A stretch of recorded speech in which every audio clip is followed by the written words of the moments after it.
Okay, చూడండి అమ్మా dear students, మనకి 6th సెమ్లో ఫిజిక్స్ పేపర్ వచ్చి analog and digital electronics. Already మనం దీనికి సంబంధించి యూనిట్ 1 చెప్పుకోవడం జరిగింది. యూనిట్ 1 వచ్చి మనకి పెట్ అలాగే మాస్ పెట్ యొక్క క్యారెక్టరిస్టిక్స్ అవి చూసాం. అలాగే ఫోటో ఎలక్ట్రానిక్ డివైజెస్ అంటే ఎల్డిఆర్, ఎల్ఈడి ఇవన్నీ కూడా మనం చెప్పుకోవడం జరిగింది. ఇప్పుడు నెక్స్ట్ సెకండ్ యూనిట్ మొదలు పెడుతున్నాం మనం. సెకండ్ యూనిట్ వచ్చి ఆపరేషనల్ యాంప్లిఫైర్స్.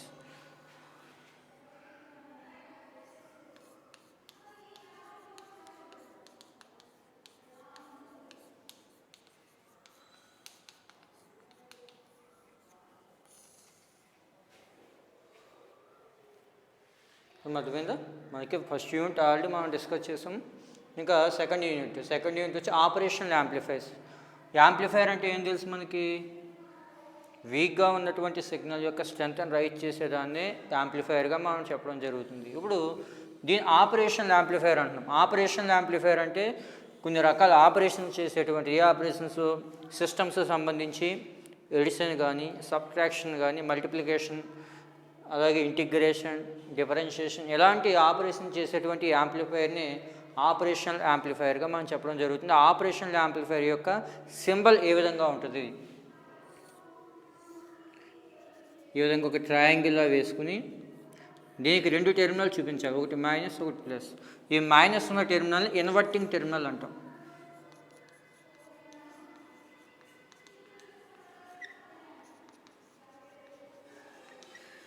అలాగే పాజిటివ్ ఉన్న టెర్మినల్ నాన్ ఇన్వర్టింగ్ టెర్మినల్ అంటాం. ఓకే,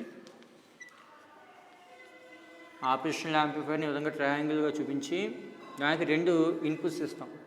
ఒక టెర్మినల్ వచ్చి ఇన్వర్టింగ్ టెర్మినల్, ఇంకోటి వచ్చి non inverting terminal. Inverting terminal అంటే ఏంటి? మనం ఇచ్చే ఇన్పుట్ యొక్క సైన్ చేంజ్ చేసేదాన్ని, ఇంకా చెప్పాలంటే ఫేజ్ని మార్చేదాన్ని ఇన్వర్టింగ్ టెర్మినల్గా మనం చెప్పడం జరుగుతుంది. అంటే ఇన్పుట్ ఈ విధంగా ఇచ్చామనుకోండి, అవుట్పుట్ అనేది ఈ విధంగా వచ్చింది అనుకోండి. చూడండి, ఇక్కడ పాజిటివ్ పీక్, ఇక్కడికి వస్తే నెగిటివ్ పీక్ అయింది. అది నెగిటివ్ పీక్, పాజిటివ్ పీక్ అయింది. ఇలా ఫేజ్ రివర్స్ చేసే ఈ టెర్మినల్ని ఇన్వర్టింగ్ టెర్మినల్గా మనం చెప్పడం జరుగుతుంది. అదే అలా కాకుండా ఇచ్చిన ఇన్పుట్ ఏ విధంగా ఉందో అవుట్పుట్ కూడా అదే ఫేజ్లో వచ్చినట్లయితే దాన్ని నాన్ ఇన్వర్టింగ్ టెర్మినల్గా మనం చెప్పడం జరుగుతుంది. అర్థమైందా? ఇప్పుడు ఇటువైపు నుంచి అవుట్పుట్ తీసుకోవడం జరుగుతుంది.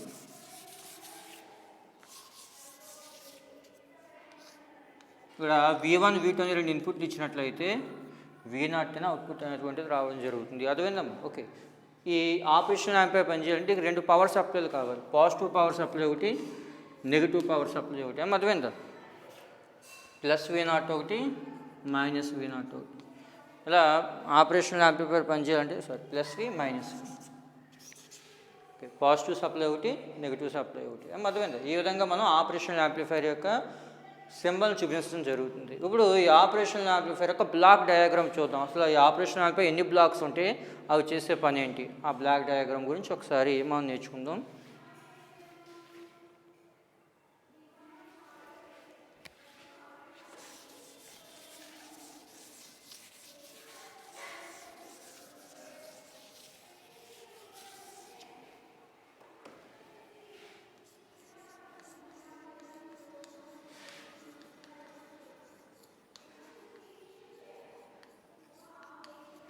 ఈ ఆపరేషనల్ యాంప్లిఫైర్ ఓప్ యాంప్ అని చెప్పడం జరుగుతుంది. పూర్తిగా రాయకలు లేకుండా ఈ విధంగా రాసుకొచ్చామా, ఓప్ యాంప్. ఓకే, నెక్స్ట్ వచ్చి block diagram of A operational amplifier. In this operational amplifier we have 4 blocks. ఈ ఆపరేషనల్ యాంప్లిఫైర్లో ముఖ్యంగా 4 రకాల బ్లాక్స్ అనేటువంటి ఉండడం జరుగుతుంది, లేదా 4 రకాల స్టేజ్లు అనేటువంటి ఉండడం జరుగుతుంది. అందులో ఫస్ట్ స్టేజ్ వచ్చి ఇన్పుట్ స్టేజ్. ఫస్ట్ స్టేజ్ వచ్చి ఇన్పుట్ స్టేజ్. సెకండ్ వచ్చి intermediate stage.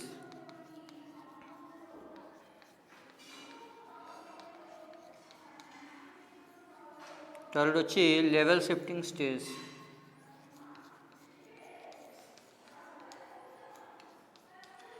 And the fourth one is output stage. So in this operational amplifier have 4 stages.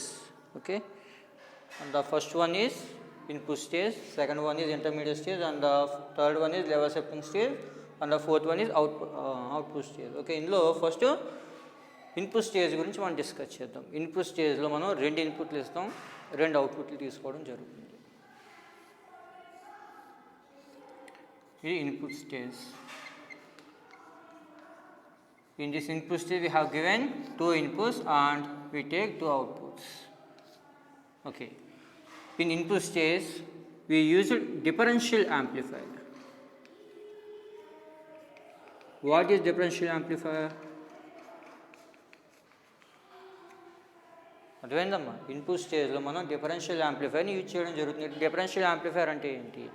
Differential amplifier is amplifier to amplify the difference between 2 inputs. అర్థమైందా? Differential amplifier అంటే 2 ఇన్పుట్లు ఇస్తున్నాం కదా, inverting టెర్మినల్కి ఒక input, non inverting టెర్మినల్కి ఒక input.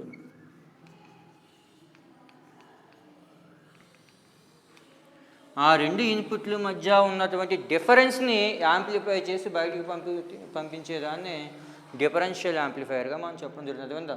Input స్టేజ్లో 2 ఇన్పుట్ల మధ్య ఉన్నటువంటి డిఫరెన్స్ని యాంప్లిఫై చేసే యాంప్లిఫైర్నే మనం డిఫరెన్షియల్ యాంప్లిఫైర్గా మనం చెప్పడం జరుగుతుంది. ఓకే. తర్వాత ఇన్పుట్ స్టేజ్ యొక్క రెసిస్టెన్స్ ఇన్ఫినిటీ ఉంటుంది. ఓకే. ఇన్పుట్ స్టేజ్ యొక్క రెసిస్టెన్స్ ఎంతమ్మా? ఇన్ఫినిటీ. ఎందుకంటే ఇది ఎలాంటి కరెంట్ని డ్రా చేయకూడదు. ఎలాంటి కరెంట్ని డ్రా చేయకూడదు అంటే ఇక్కడ రెసిస్టెన్స్ ఎంత ఉండాలమ్మా? ఇన్ఫినిటీ ఉండాలి. ఇన్పుట్ రెసిస్టెన్స్ ఎంత ఉండాలి? ఇన్ఫినిటీ ఉండాలి. అలాగే సెకండ్ వచ్చి ఇంటర్మీడియట్ స్టేజ్. గెయిన్ని ఇంకా ఇంక్రీజ్ చేయడం కోసం మన ఇంటర్మీడియట్ స్టేజ్ని యూజ్ చేయడం జరుగుతుంది. ఇంటర్మీడియట్ స్టేజ్ కూడా 2 ఇన్పుట్లు ఇవ్వడం జరుగుతుంది, ఒక అవుట్పుట్ రావడం జరుగుతుంది. అర్థమైందా? ఓకే. ఇంటర్మీడియట్ స్టేజ్ మనం 2 ఇన్పుట్లు ఇస్తాం. ఇందులో ఇంకా ఎక్కువగా డిఫరెన్షియల్ యాంప్లిఫైర్స్ అనేటువంటి యూజ్ చేయడం జరుగుతుంది. ఎందుకంటే గెయిన్ని ఇంకా ఇంక్రీజ్ చేయడం కోసం. అదేందమ్మా? డిఫరెన్షియల్ యాంప్లిఫైర్లో ఈ ఇన్పుట్ సిగ్నల్ యొక్క గెయిన్ని ఇంకా ఇంక్రీజ్ చేయడం కోసం ఎక్కువ యాంప్లిఫైర్స్ని యూజ్ చేయడం జరుగుతుంది. అయితే ఇదంతా కూడా డైరెక్ట్ కపుల్డ్. డైరెక్ట్ కపుల్డ్ అంటే ఒకదాంతో ఇంకోటి డైరెక్ట్గా కపుల్ అయి ఉంటాయి. అంటే మధ్యలో ఎలాంటి కెపాసిటర్ కానీ, రెసిస్టర్ కానీ, ట్రాన్సిస్టర్ ఎలాంటివి యూజ్ చేయకుండా దీని అవుట్పుట్ని డైరెక్ట్గా దీని ఇన్పుట్గా కలిపినట్లయితే, అంటే ఈ మధ్యలో ఎలాంటి కెపాసిటర్ కానీ, రెసిస్టర్ కానీ లేకుండా మనం డైరెక్ట్గా కపుల్ చేస్తున్నాం. దాన్ని డైరెక్ట్ కపుల్డ్ అంటాం. అర్థమైందా? ఈ విధంగా డైరెక్ట్గా కపుల్ చేసి ఇంటర్మీడియట్ స్టేజ్కి ఇచ్చాం. ఇప్పుడు దీని అవుట్పుట్ తర్వాత లెవెల్ షిఫ్టింగ్ స్టేజ్కి ఇన్పుట్ అవుతుంది. ఓకే.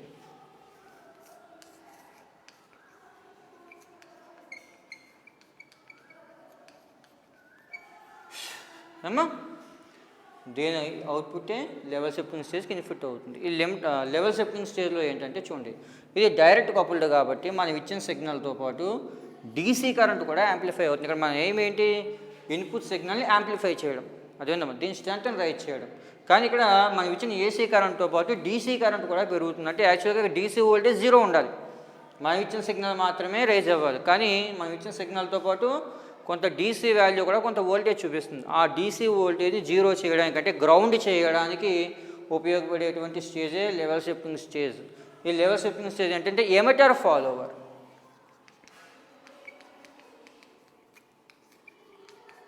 ఇంతమంది లెవెల్ షిఫ్టింగ్ స్టేజ్ ఏంటి? Emitter follower. ఎమిటర్ ఫాలోవర్ ఎందుకు అంటున్నామంటే ఇక్కడ చూడండి, మా ఇన్పుట్ని బేస్కి ఇచ్చి, అదేవిధంగా అవుట్పుట్ని ఎమిటర్ దగ్గర తీసుకున్నట్లయితే దాన్ని ఎమిటర్ ఫాలోవర్ అంటారు. అదేవిధంగా మనం సాధారణంగా ఇన్పుట్ని బేస్కి ఇచ్చి అవుట్పుట్ని కలెక్టర్ దగ్గర తీసుకుంటాం. అదేవిధంగా ఇన్పుట్ని బేస్కి ఇచ్చి అవుట్పుట్ని కలెక్టర్ దగ్గర తీసుకుంటాం. కానీ ఇన్పుట్ని బేస్కి ఇచ్చి అవుట్పుట్ని కలెక్టర్ దగ్గర తీసుకున్నట్లయితే ఏమవుతుంది? ఇన్పుట్ యొక్క సిగ్నల్కి అవుట్పుట్ యొక్క సిగ్నల్ ఆపోజిట్ ఫేజ్లో ఉంటుంది. అర్థమైందా? బేస్ నుంచి కలెక్టర్కి వెళ్ళలోకి 180 degrees ఫేజ్ అనేటువంటిది షిఫ్ట్ అవ్వడం జరుగుతుంది. అందువల్ల ఇన్పుట్ యొక్క ఫేజ్ మారిపోతుంది. అలా మారకుండా ఉండడం కోసం మనం ఏం చేస్తున్నాం? బేస్కి ఇన్పుట్ని ఇచ్చి ఎమిటర్ దగ్గర నుంచి అవుట్పుట్ తీసుకోవడం జరుగుతుంది. అందుకని దాన్ని ఎమిటర్ ఫాలోవర్గా మనం చెప్పడం జరుగుతుంది. అర్థమైందమ్మా? ఓకే. అలాగే ఈ లెవెల్ షిఫ్టింగ్ స్టేజ్లో డీసీ కరెంట్ని పూర్తిగా 0 చేసి, అంటే గ్రౌండ్ చేసి, ఆ మిగిలినటువంటి సిగ్నల్ని మనం అవుట్పుట్ స్టేజ్కి ఇవ్వడం జరుగుతుంది. లాస్ట్ వచ్చి అవుట్పుట్ స్టేజ్. ఈ అవుట్పుట్ స్టేజ్ యొక్క రెసిస్టెన్స్ 0. అదేనమ్మా? ఐడియల్ ఆపరేషనల్ యాంప్లిఫైర్ యొక్క అవుట్పుట్ స్టేజ్ యొక్క రెసిస్టెన్స్ ఎంత ఉండాలి? 0 ఉండాలి. అలాగే ఇందులో మనం పుష్ఫుల్ యాంప్లిఫైర్ యూజ్ చేయడం జరుగుతుంది. అర్థమైందా? అవుట్పుట్ స్టేజ్లో మనం పుష్ఫుల్ యాంప్లిఫైర్. పుష్ఫుల్ అంటే అందులో 2 ట్రాన్సిస్టర్లు ఉంటాయి, ఒకటి పిఎన్పి, ఇంకోటి ఎన్పిఎన్. అదేనమ్మా?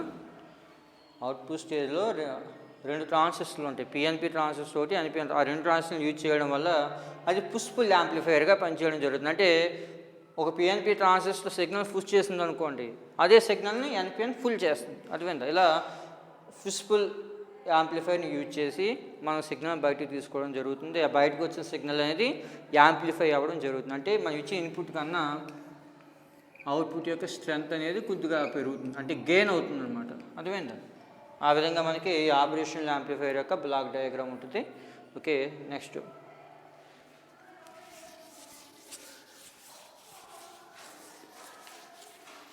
చాలా ఇంపార్టెంట్ క్వశ్చన్ ఆపరేషనల్ యాంప్లిఫైర్ అనేటువంటిది.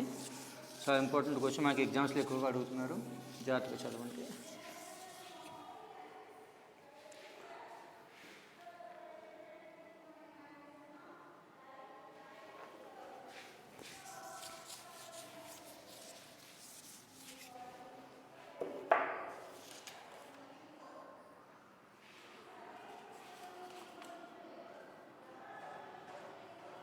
తర్వాత equivalent circuit of an operational amplifier.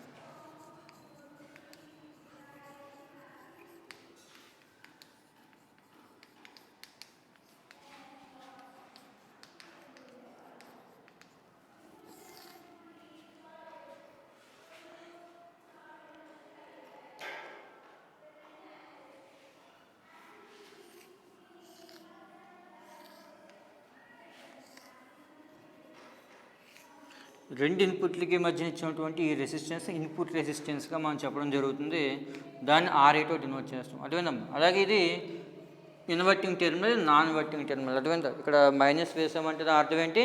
అది ఇన్వర్టింగ్ టెర్మినల్. ఇక ప్లస్ వేసామంటే నాన్ ఇన్వర్టింగ్ టెర్మినల్. ఏమో ఓకే. తర్వాత ఈ ఇన్పుట్ V1 అనుకోండి, ఈ ఇన్పుట్ని V2 అనుకోండి. ఏమో అలాగే ఇప్పుడు అవుట్పుట్ V0. ఈ అవుట్పుట్ దగ్గర ఇచ్చినటువంటి రెసిస్టెన్స్ని అవుట్పుట్ రెసిస్టెన్స్ R0గా మనం చెప్పడం జరుగుతుంది. ఈ అవుట్పుట్ వాల్యూ ఎంత అన్నట్లయితే, V0 వాల్యూ ఎంత అన్నట్లయితే V0 is equal to gain into input difference. V0 equal to A into VID. ఇక్కడ VID అంటే ఏంటి? V2 minus V1.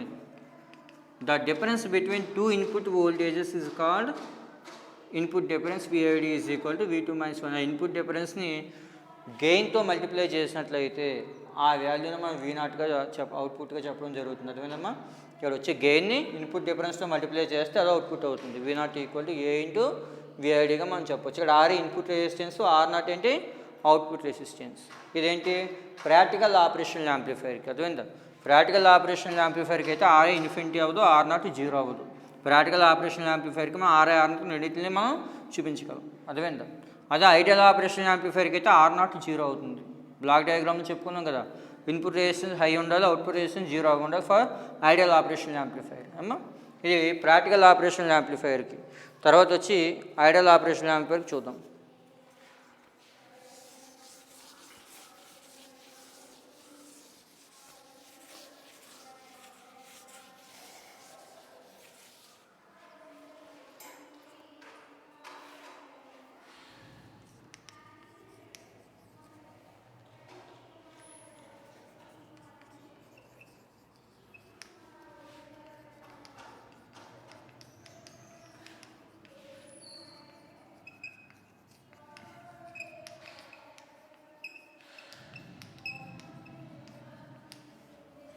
నెక్స్ట్ వచ్చి equivalent circuit diagram of an ideal operation amplifier. Ideal operation amplifier అంటే ఏంటి? Input resistance అనేది infinity ఉండి output resistance zero అయినట్లయితే అలాంటి ఆపరేషనల్ యాంప్లిఫైర్ని మనం ఏమంటామా?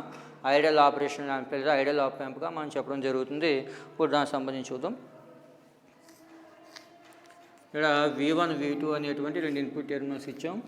ఇది ఇన్వర్టింగ్ ఇన్పుట్, ఇది నాన్ ఇన్వర్టింగ్ ఇన్పుట్. అలాగే ఇన్పుట్ రెసిస్టెన్స్ RI ఉంటుంది, అవుట్పుట్ రెసిస్టెన్స్ R0ని మనం చూపించాం ఇక్కడ. ఎందుకని R0 జీరో కదా ఐడియల్ ఆపరేషనల్ యాంప్లిఫైర్కి. డైరెక్ట్ V0 తీసుకోవడం జరుగుతుంది. అమ్మా ఓకే. ఇప్పుడు gain A is equal to ఏం రాయొచ్చు? ఇక్కడ గెయిన్ ఈక్వల్ టు ఏంటమ్మా? Output by input. ఇక్కడ ఇన్పుట్ డిఫరెన్స్, ఇక్కడ ఇన్పుట్ డిఫరెన్స్ రాయాలి. అవుట్పుట్ వోల్టేజ్ ఎంత?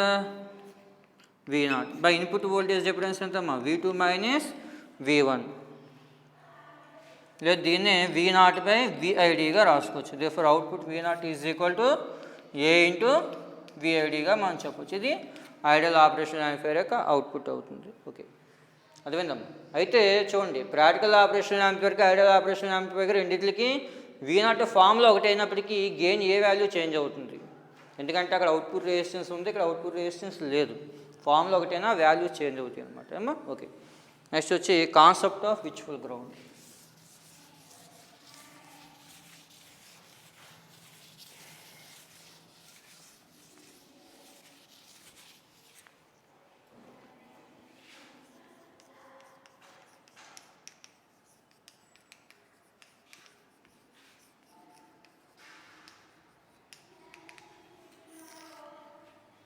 చూడండి, నెక్స్ట్ కాన్సెప్ట్ వచ్చి concept of virtual ground. Virtual అంటే ఉన్నది లేనట్టుగా భావించడం. అదేంటంటే యాక్చువల్గా గ్రౌండ్ లేదు కానీ మనం గ్రౌండ్ చేసినట్లుగా భావిస్తున్నాం. గ్రౌండ్ చేయడం అంటే ఏంటి, మనం వోల్టేజ్ని ఎత్తకి కలిపినట్లయితే దాన్ని గ్రౌండ్ చేసామంట. ఏదైనా టెర్మినల్ గ్రౌండ్కి కలిపితే దాన్ని ఎత్త చేసామంటే అక్కడ వోల్టేజ్ జీరో.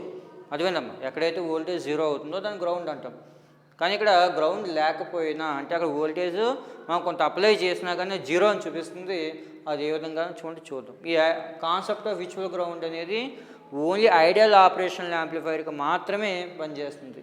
అదేందమ్మా, ప్రాక్టికల్ ఆపరేషనల్ యాంప్లిఫైర్కి ఇది పనిచేయదు. అదేవిధంగా విర్చువల్ గ్రౌండ్ అనే కాన్సెప్ట్ ఓన్లీ ఐడియల్ ఆపరేషనల్ యాంప్లిఫైర్కి మాత్రమే, ప్రాక్టికల్ ఆపరేషనల్ యాంప్లిఫైర్కి పనిచేయదు. అది ఎందుకో చూద్దాం ఇప్పుడు. ఓకే,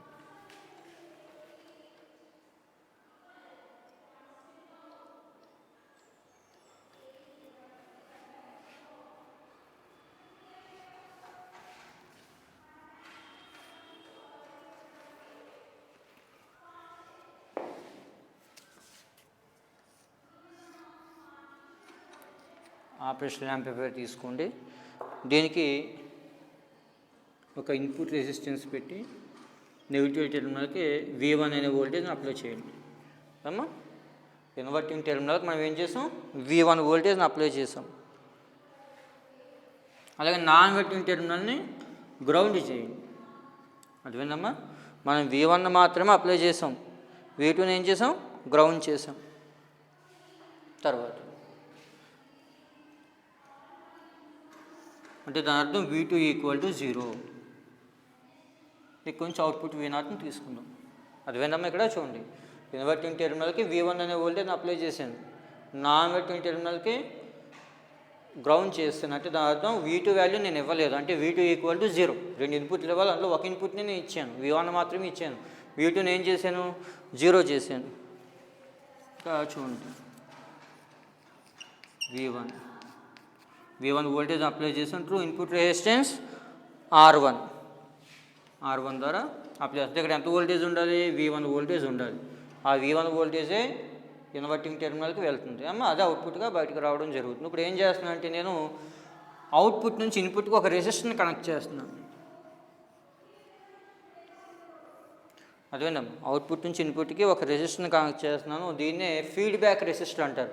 ఫీడ్బ్యాక్ అంటే ఏంటి, అవుట్పుట్ని ఇన్పుట్కి కలిపేటువంటి ఆ ప్రాసెస్ని మనం ఫీడ్బ్యాక్ సర్క్యూట్గా మనం చెప్పడం జరుగుతుంది. ఈ రెసిస్టర్ని ఫీడ్బ్యాక్ రెసిస్టర్గా మనం చెప్పడం జరుగుతుంది. అదేవిధంగా ఫీడ్బ్యాక్ సర్క్యూట్ అంటాం దీన్ని. అవుట్పుట్ని ఇన్పుట్కి కలిపేటువంటి ఈ రెసిస్టర్ని ఫీడ్బ్యాక్ రెసిస్టర్ అంటాం. అదేవిధంగా ఈ అవుట్పుట్ని ఇన్పుట్కి కలపడం జరుగుతుంది. ఇప్పుడు యాక్చువల్గా అవుట్పుట్ గెయిన్ ఇక్కడ ఇన్పుట్ రెసిస్టెన్స్ వాల్యూ ఎంత ఉండేది, ఐడియల్ ఆపరేషనల్ యాంప్లిఫైర్ కాబట్టి ఇన్ఫినిటీ. అవుట్పుట్ రెసిస్టెన్స్ ఎంత, 0. మనకి గెయిన్ A = ఫార్ములా ఏంటి, అవుట్పుట్ బై ఇన్పుట్ అంటే VID, అంతే కదా. గెయిన్ ఆల్రెడీ మనం ముందు చెప్పుకున్నాం. గెయిన్ ఈక్వల్ ఏంటి, output voltage by input voltage difference అంటే V0/VID. V0/VID అంటే ఏం రాయొచ్చు, V2 - V1 are V2 - V1 = V0/A. అర్థమవుతుందా, ఇక్కడ gain A = output voltage by input voltage difference అంటే V0/VID. V0/VID అంటే ఏం రాయొచ్చాము ఇక్కడ, V2 - V1. లేదా V2 - V1 ఏం రాయొచ్చు, V0/A. కానీ ఇది ఐడియల్ ఆపరేషనల్ యాంప్లిఫైర్ కాబట్టి ideal operational amplifier gain A ఏమవ్వాలి, ఇన్ఫినిటీ. గెయిన్ A ఇన్ఫినిటీ అయితే అప్పుడు ఈక్వేషన్ ఏమవుతుంది, V0 - V1 V0/∞. Something by infinity = 0. అంటే V2 - V1 0 ఏంటంటే అర్థం V2 = V1. ఓకే, చూడండి ఇక్కడ గెయిన్ కడుతున్నాం. Gain A = V0/VID. V0/VID అంటే ఏంటి, ఇన్పుట్ డిఫరెన్స్. V2 - V1 కదా. మరి V2 minus V1 equal to V0/Aగా రాసుకోవచ్చు కదా. V2 మైనస్ V1 ఇటువైపు తీసుకొస్తుంది. కానీ ఐడియల్ ఆపరేషనల్ యాంప్లిఫైయర్కి గెయిన్ ఇన్ఫినిటీ, అర్థమైందమ్మా. అందువల్ల ఏ వాల్యూ ఇన్ఫినిటీ వేసుకున్నట్లయితే V0/ఇన్ఫినిటీ ఈక్వల్ టు 0, లేదా V2 minus V1 equal to 0 అవుతుంది. దానికి V2 ఈక్వల్ టు V1. కానీ V2 0 అనుకున్నాం మనం, అవునా. ముందే మనం V2 0 చేస్తాం, ఇది గ్రౌండ్కి కలిపాం కాబట్టి. V2 ఎప్పుడైతే 0 అయిందో మరి V1 కూడా 0 కదా. కానీ మరి V1 0యా? కాదు. మనం V1 అప్లై చేసాం. V1 అప్లై చేసాం, ఇక్కడ V1 వాల్యూ రావాలి. కానీ ఇక్కడ ఏమొస్తుంది, చెక్ చేస్తే 0 పొటెన్షియల్ వస్తుంది.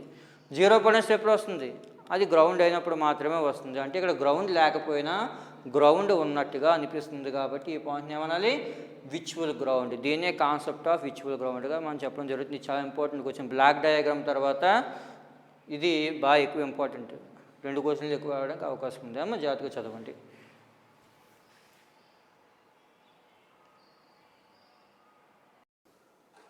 ఓకే, నెక్స్ట్ వచ్చి circuit symbol of ideal operation amplifier.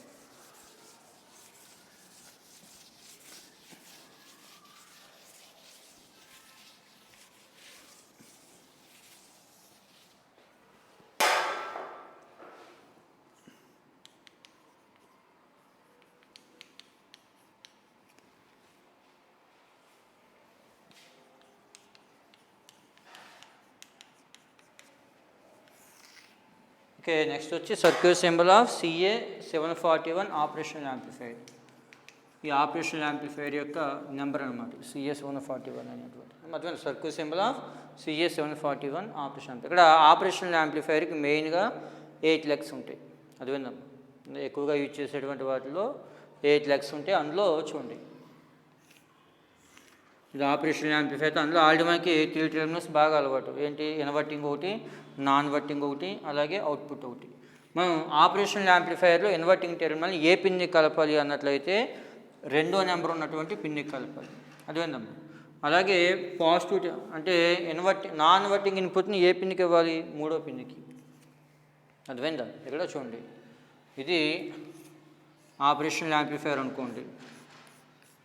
దీనికి 8 లెగ్స్ ఉన్నాయి అనుకోండి. ఇది 1 2 3 4 5 6 7 8 ఇలా 8 లెగ్స్ ఉన్నాయి అనుకున్నట్లయితే అందులో ఫస్ట్ది 5థ్ది మనం యూజ్ చేయం, ఓపెన్ అనమాట. ఆఫ్సెట్ అంటారు, ఆఫ్సెట్ వోల్టేజ్ అంటాం. 4th పిన్ ఒకటి, 5th పిన్ ఒకటి, 2 ఆఫ్సెట్.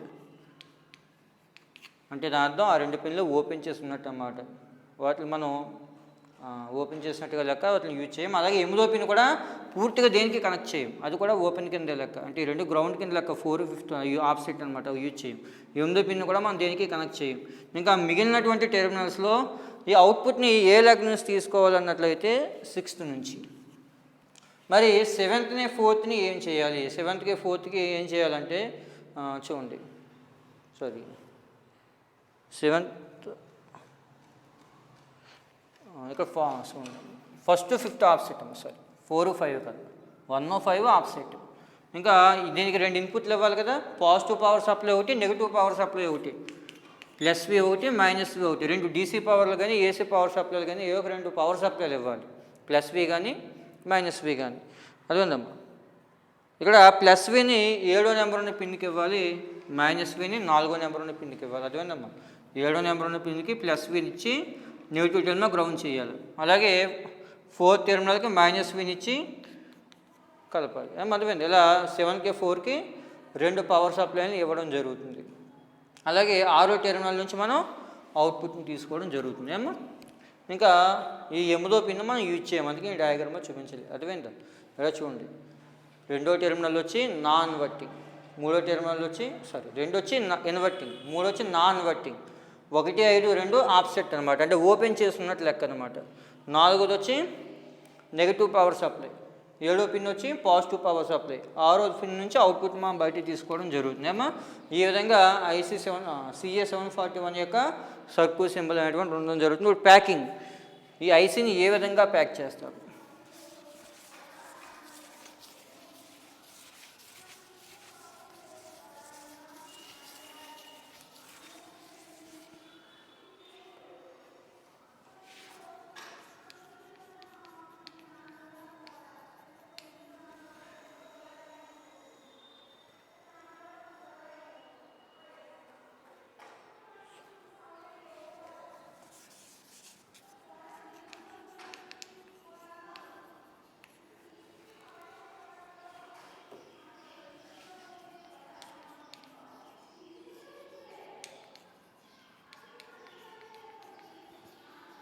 ఓకే, నెక్స్ట్ కాన్సెప్ట్ వచ్చి packaging and voltage identification.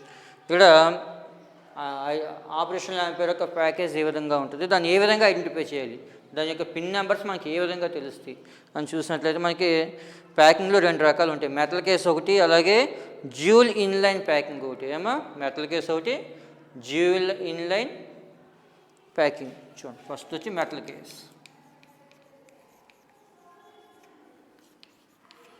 Next వచ్చి డ్యూయల్ ఇన్లైన్ ప్యాకింగ్.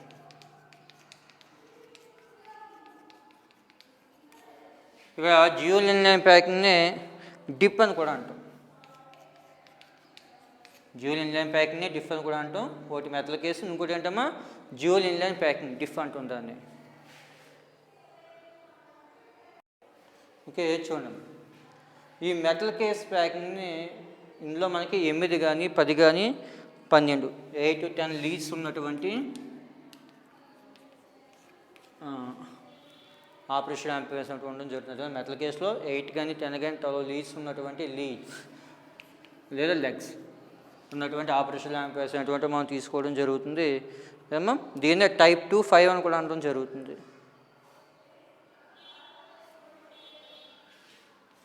2-5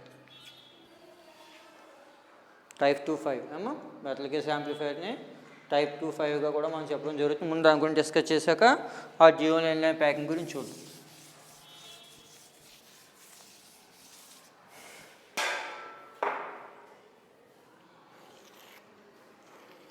ఓకే, 1 2 3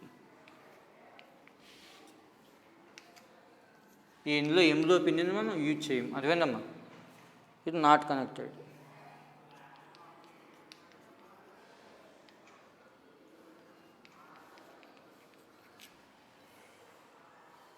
అలాగే 1, 5 రెండు కూడా ఆపోజిట్ నల్ అనుకున్నాం కదా.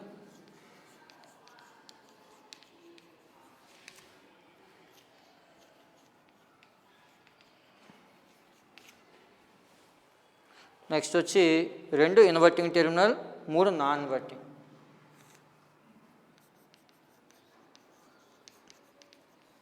ఇది ఆపరేషన్ యాంప్లిఫైయర్ అనుకుంటే ఇది మైనస్ అవుతుంది, ప్లస్.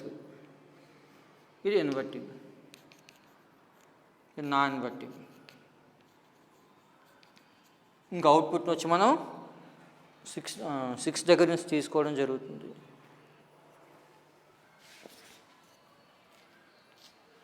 ఇంకా 7 వచ్చి పాజిటివ్ పవర్ సప్లై, 4 వచ్చి నెగిటివ్ పవర్ సప్లై. ఈ విధంగా మనం 8 లెగ్స్ని యూజ్ చేయడం జరుగుతుంది. ఇది మెటల్ కేస్ డిఫ్ లేదా 8 పిన్ అంటాం. ఇందులో 8 పిన్స్ ఉన్నాయి కదా, లేదా 8 లీడ్స్ ఉన్నాయి.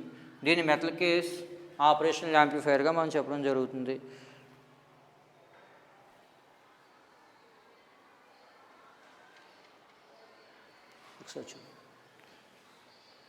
నెక్స్ట్ వచ్చి డిప్ ప్యాకేజ్ లేదా డ్యూయల్ ఇన్లైన్ ప్యాకింగ్.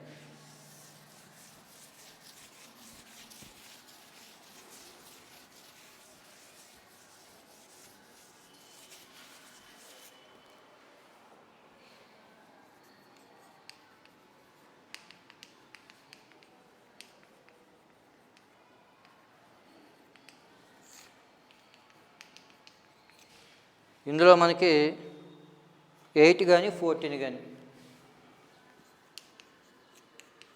8 కానీ 14 లీడ్స్ ఉన్నటువంటి డ్యూయల్ ఇన్లైన్ ఆపరేషనల్ యాంప్లిఫైయర్స్ అంటే మనం చూద్దాం. ఇప్పుడు ఇందులో చూడండి, ఈ ఆపరేషనల్ యాంప్లిఫైయర్ ఈ విధంగా ఉంటుంది. ఇప్పుడు ఇందులో ఇది ఫస్ట్ ఆఫ్సెట్ నాలుగు మార్కింగ్ ఇచ్చాడు కదా, మార్కింగ్ ఇటువైపు ఉందా 1 అనుకోవాలి, ఇటువైపు ఉందని 8. ఓకే, నెక్స్ట్ 2 3 2 ఏంటి ఇన్వర్టింగ్ టెర్మినల్ కదా, 3 నాన్ ఇన్వర్టింగ్.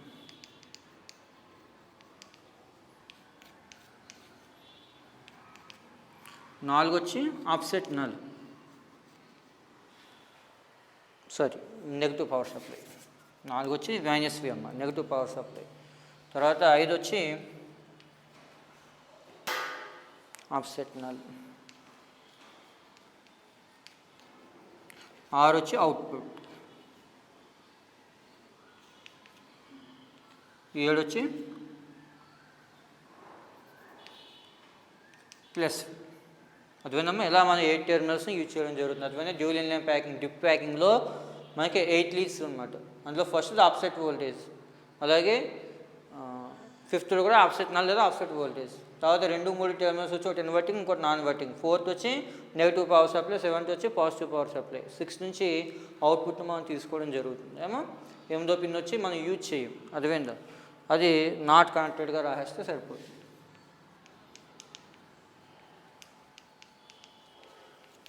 ఓకే, తర్వాత వచ్చి open loop and close loop configurations గురించి చూద్దాం.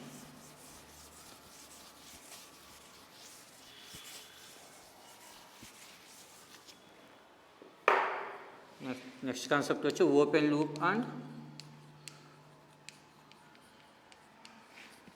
Close loop configurations.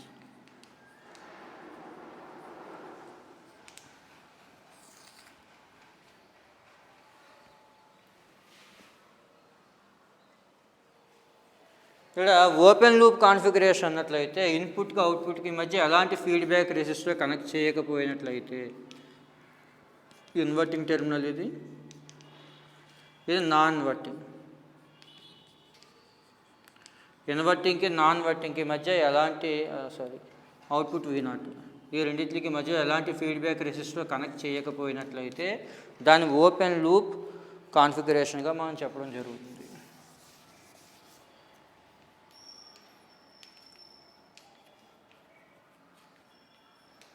అదేవిధంగా అవుట్పుట్ని ఇన్పుట్కి కనెక్ట్ చేయకుండా ఉన్నట్లయితే, ఎలాంటి ఫీడ్బ్యాక్ రెసిస్టర్ని యూజ్ చేయకపోయినట్లయితే దాని ఓపెన్ లూప్ కాన్ఫిగరేషన్గా మనం చెప్పడం జరుగుతుంది.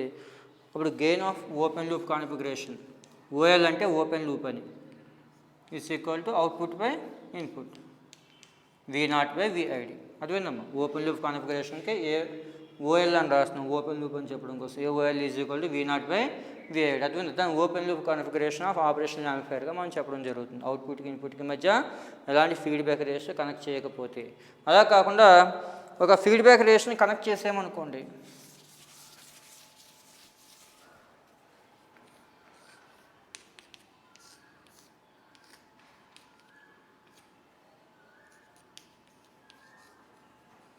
అదేనమ్మా అవుట్పుట్కి ఇన్పుట్కి మధ్య ఆర్ఎఫ్ ఫీడ్బ్యాక్ రెసిస్టర్ అని చెప్పడం కోసం ఆర్ఎఫ్ని కనెక్ట్ చేస్తాం. అదేనమ్మా ఆర్ఎఫ్ అనే ఒక ఫీడ్బ్యాక్ రెసిస్టర్, అలాగే ఇక్కడ ఇన్పుట్ రెసిస్టర్ని కూడా కనెక్ట్ చేయండి.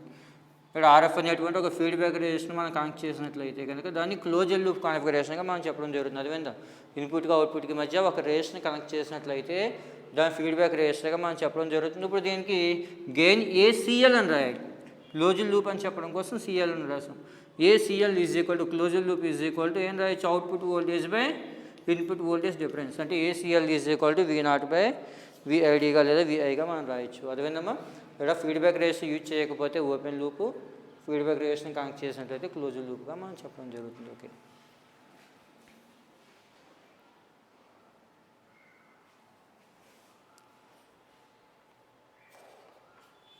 ఓకే నెక్స్ట్ క్లాస్లో మనం ఐడియల్ ఆపరేషనల్ యాంప్లిఫైయర్కి సంబంధించి, అలాగే ప్రాక్టికల్ ఆపరేటర్కి సంబంధించినటువంటి పారామీటర్స్, CMRR ఇవన్నీ కూడా మనం చూద్దాం. ఈ లోపల ఈ కాన్సెప్ట్లు బాగా నేర్చుకోండి. ఓకే.